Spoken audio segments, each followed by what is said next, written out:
আসসালামু গাইস, আপনারা সবাই কেমন আছেন? আশা করি অনেক ভালো আছেন। তো ম্যাচটা আমাদের স্টার্ট হয়ে গেল। এক্সট্রা টাইম এমন নেক্সট তার সাথে 6টা প্লেয়ার আপনারা দেখতেই পাচ্ছেন কাস্টমারের মধ্যে। কাস্টমটা কীরকম হইতে যাইতেছে তো দুইটা আমার প্লেয়ার টাইম এমন এমএনএক্স কি মারতে পারবে 6জন প্লেয়ার, লেজেন্ড প্লেয়ার কি র্যান্ডম।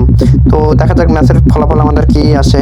তো সামনে কিন্তু 6টা প্লেয়ার, তো এখানে চিপায় পড়ে গেছে টাইম। এখানে চারো দিক দিয়ে প্লেয়ার, যেদিকে যাবে সেদিকে প্লেয়ার। তার মধ্যেও মোহাম্মদের সামনে দেখা যাক এমএনএক্সকে মারে না এমএনএক্স প্লেয়ারদেরকে মারে।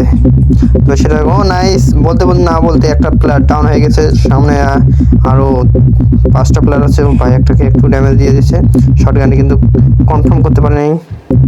ও নাইস, একটা কনফার্ম হয়ে গেছে।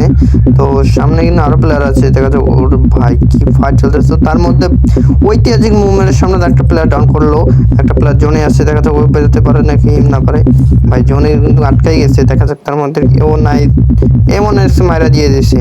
ভাই এদের মুভমেন্ট ভাই সবগুলো খালি হেডশট আর হেডশট লাগতে পারে, তাছাড়া আর কিছু নেই।